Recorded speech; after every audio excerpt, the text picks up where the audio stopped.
So this is the bit I've been struggling with. So this particular nut, I can't shift it for the life of me. I've had the impact wrench on it, I've had all sorts of socket sets on it, I can't get it to go. It's even rounded the head off now. I even put a blowtorch on it, melted the bushing as best as possible.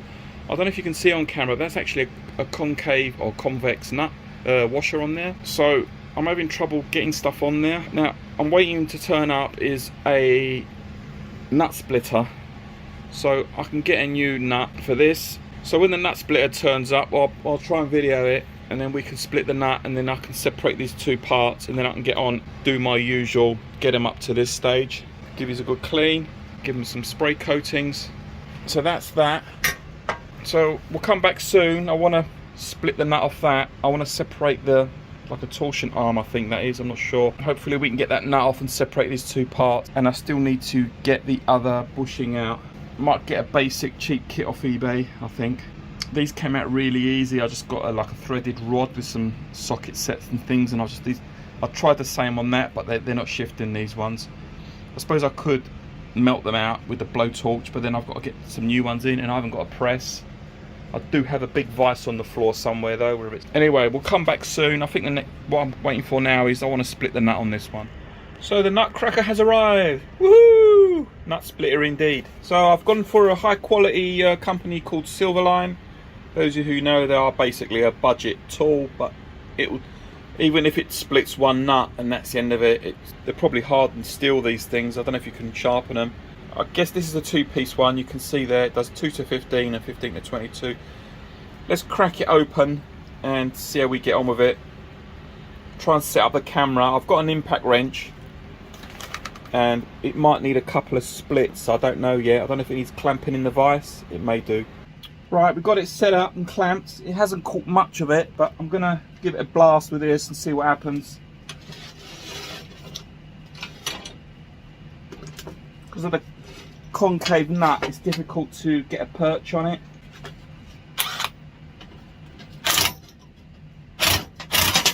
Whoa!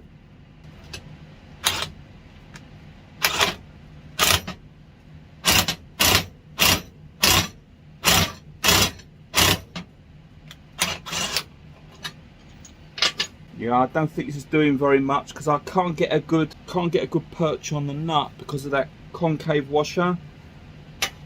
Unfortunately, you can't get these washers anymore unless I try and get something different, and I don't want to damage that thread because that's part of that arm that you can't get anymore either. That's the reason I burnt the washer out. I burnt the bushing out, so I've got more play on the hopefully I was hoping it'll expose more of the, this one's too, I don't think this one will go over. This one's too small, I think.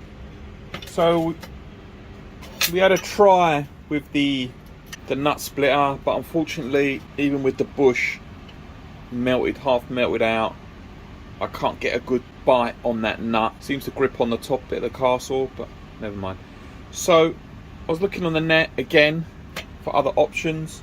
So I'm going to try the next step now, which is an impact bolt and nut remover. So these are like for sort of like a rounded off type situation, which this is. Let's get it open, have a look. So yeah, I went for a nice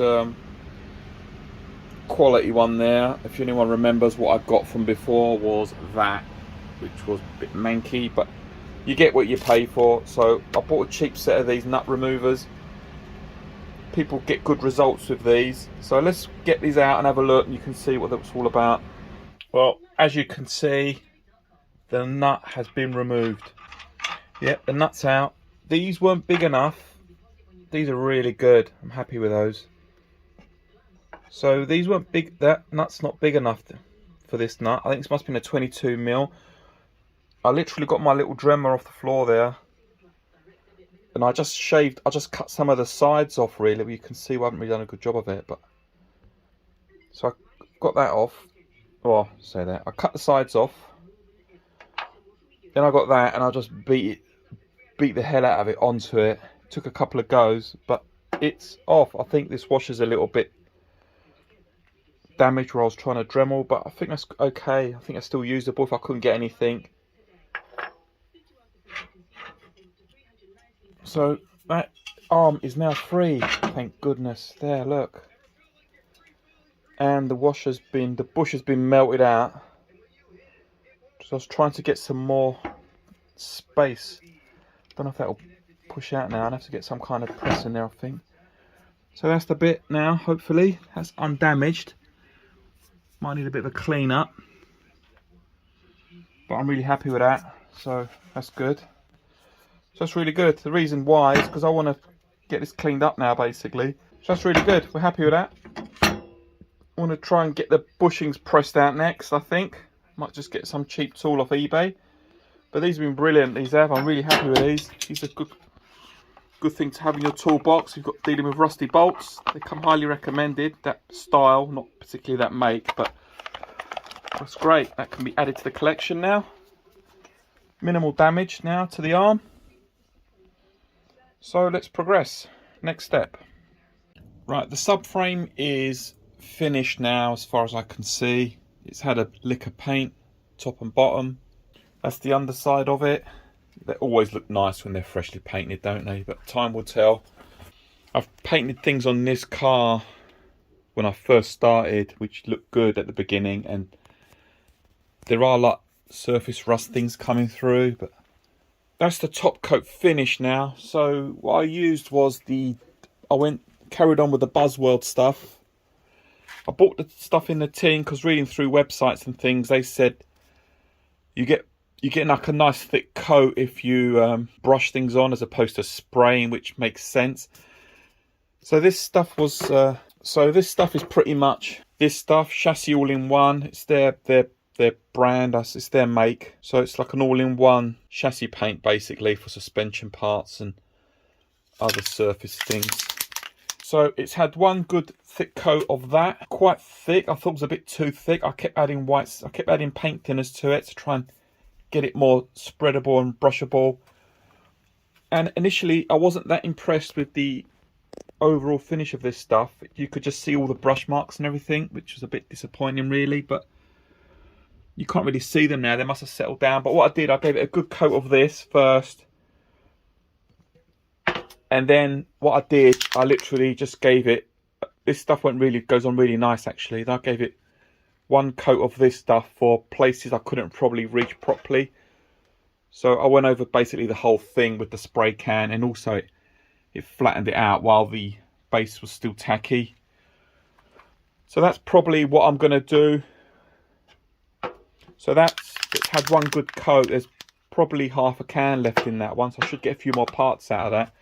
So I'm going to go on and carry on with the other smaller parts now as well. I've got that to do, and I've got the famous tie rod arm that gave me so much hell when I was trying to strip that rounded off nut. So I'm going to get off and do a few of the other smaller parts now and get them up to this stage, and then we'll just come back and have a look at that. I still need to strip down the suspension turret as well. I've got the spring out. That was a nightmare. There's a lot of rusty parts on there as well. I still need to remove the insert for the shock absorber. Let's just get on and paint these and get back.